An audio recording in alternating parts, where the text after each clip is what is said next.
안녕하세요, 이바입니다. 오늘은 대한민국 문화예술계에 좌파들이 많은 이유에 대해 조사해보고 이야기해보려고 합니다. 이야기에 앞서 저 역시 예술계에서 활동하는 사람으로서 이 영상에서 다루는 내용들은 제 개인적인 경험과 분석을 바탕으로 한다는 점을 말씀드립니다. 우리는 매일 책, 음악, 영화, 드라마 같은 다양한 문화 콘텐츠를 소비하며 살아갑니다. 이런 콘텐츠들은 단순한 오락거리를 넘어서 우리의 사고방식과 정서를 형성하는 데 중요한 역할을 하죠. 그런데 대한민국의 문화예술계는 유독 좌파 성향이 짙습니다. 왜 대부분의 예술인들은 자신을 진보적이라고 얘기하면서 우파적인 가치를 옹호하는 사람들은 찾아보기 어려울까요? 이건 단순한 우연이 아닙니다. 대한민국이 건국된 이후 반국가 세력, 즉 간첩과 그 사상에 동조하는 세력들은 대한민국을 내부에서부터 무너뜨리기 위해 교육계와 문화예술계를 집중적으로 장악해왔습니다. 교육을 통해 미래 세대를 세뇌하고 문화를 통해 대중의 인식을 조작하는 전략을 꾸준히 실행해왔습니다. 요즘 세상에 간첩이 어딨냐? 라고 하는 사람을 조심해야 합니다. 그 새끼가 간첩일 확률이 아주 높아요. 먼저 교육계 얘기를 잠깐 하면 교육은 국민을 세뇌하기에 가장 효과적인 수단이죠. 특히 대한민국의 교육계는 오랫동안 좌파 세력의 침투를 받아왔고 대표적인 사례가 바로 전교조죠. 특히 한국 현대사 교육에서는 대한민국이 친일파가 세운 나라라는 프레임을 씌우고 민중을 억압하는 국가라는 이미지를 각인시키면서 좌파 세력이 주도한 민주화 운동은 무조건적으로 정의로운 것처럼 포장해왔어요. 이런 식으로 학생들에게 대한민국을 부정적으로 바라보도록 만드는 교육이 계속되어 왔고 그들은 성인이 되어서도 좌파적 사고를 유지할 가능성이 높아질 수밖에 없었죠. 그 결과가 지금까지 대한민국 사회의 다양한 모습들로 확연히 드러났죠. 저는 이 전략은 어느 정도 크게 성공했다고 봅니다.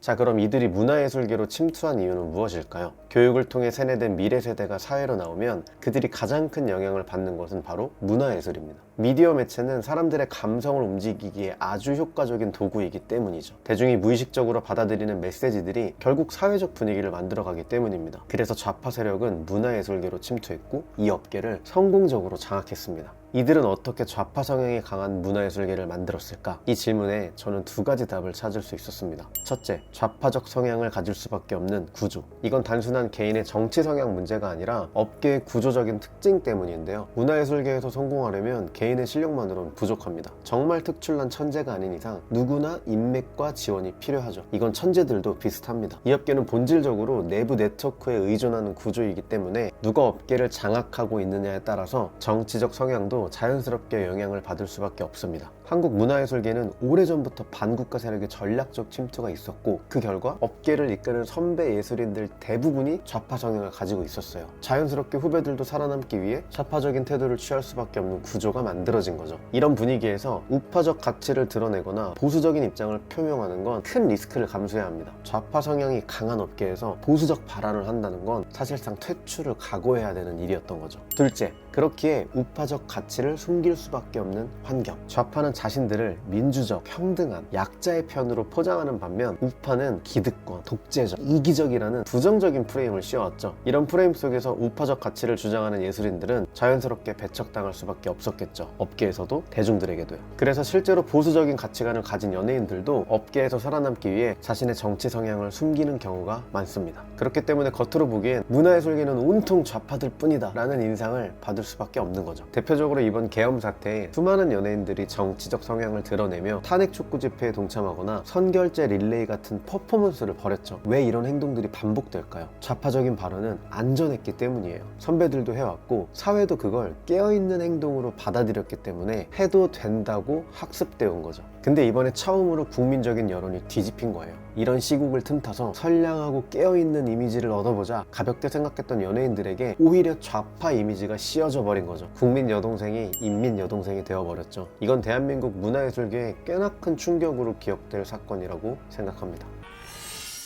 문화예술계가 다른 산업과 조금 다른 점이 하나 있는데요. 바로 사회적 문제나 경제적 현실에 대한 고민과 이해가 상대적으로 부족하고 그 시기마저 늦게 찾아온다는 점입니다. 대부분의 일반적인 사람들은 취업 후에 경제활동을 시작하고 자영업, 개인 사업들을 하면서 세금도 내고 결혼과 육아 등의 현실적인 문제를 경험하면서 국가 운영과 정책, 경제 시스템에 대해 자연스럽게 관심을 갖게 됩니다. 20대 초반의 정치 관심도와 30대 초반의 관심도는 크게 다르죠. 반면 문화예술계 종사자들은 사회생활을 시작하는 수입하는 시기가 평균적으로 늦고 정규직 시스템이 아닌 프로젝트 기반으로 일하는 경우가 많아요. 수입이 일정하지 않고 불안정한 환경에 놓이기가 쉽고 또래에 비해 안정적인 수입을 확보하는 시기가 늦은 편입니다. 그렇기 때문에 일반적인 경제 논리나 정치, 사회 문제에 대한 관심이 부족한 경우가 많습니다. 물론 예외도 있죠. 아이돌이나 아역배우처럼 일찍이 성공해서 사회생활을 시작하는 사람들도 있지만 이건 극소수에 불과하죠. 그러니까 쉽게 말해서 사회적으로 무지한 사람이 많아요. 예술계 종사자들은 대개 학생 시절부터 전공에만 집중하는 경우가 많잖아요. 이게 물론 전문성을 높이는 데는 효과적이지만 그만큼 정치, 경제, 사회, 역사 같은 교양 지식을 접할 기회는 적어집니다. 그래서 자연스럽게 사회 전반적인 문제에 대한 이해도가 낮은 경우가 많은 거예요. 본인 분야에서는 진짜 뛰어난 사람들인데 사회적인 문제들을 얘기하다 보면 와 진짜 많이 모른다 라는 생각을 할 때가 많습니다. 무식까지는 아니고 무지하다? 아는 게 정말 없는 사람들이 많아요. 그리고 다른 분야에는 또 정말 무관심한 사람들도 많아요. 그러니까 주변 사람들에게 쉽게 선동당하기도 쉽고 휩쓸리기도 하는 거죠. 무식한 사람이 신념까지 갖게 되는 무서운 경우를 참 많이 봤습니다.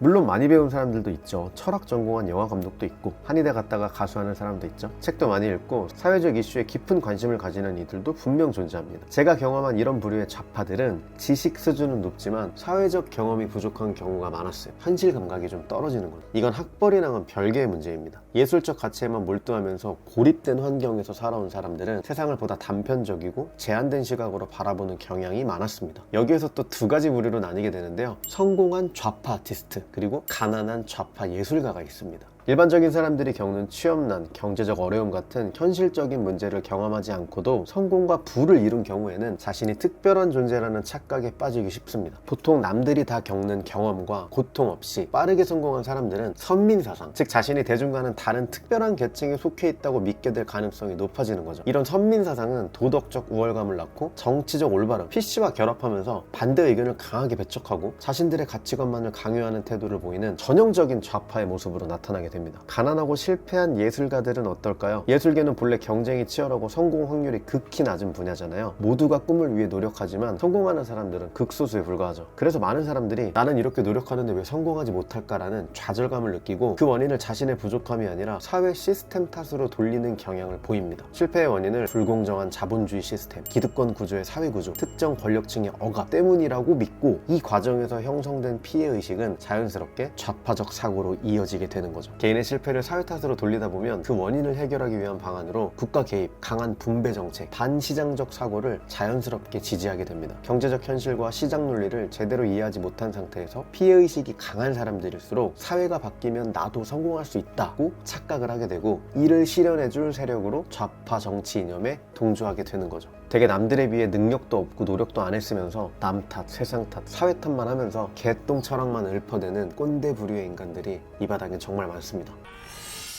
이제는 조금 바뀌고 있는 것 같고 더 많이 바뀌어야 된다고 생각해요. 문화예술계에서도 다양한 시각이 공존해야 하며 우파적 가치도 당당하게 표현될 수 있어야겠죠. 대한민국이 자유와 번영을 지키기 위해서는 문화예술계에서도 좌파의 독점적 지배를 깰 필요가 있습니다. 대중이 진실을 깨닫고 더 많은 사람들이 용기를 내어 목소리를 낸다면 지금까지 문화예술계를 지배해온 좌파적 구조도 언젠가는 무너질 것이라고 생각합니다. 언제까지고 문화예술계를 좌파의 놀이터로 둘 수는 없겠죠. 오늘 조사는 여기서 마칩니다. 많은 사람들이 더 변화할 수 있게 이야기도 공유해 주시고 구독과 좋아요로 응원해 주시면 더 열심히 조사해 볼게요. 고맙습니다.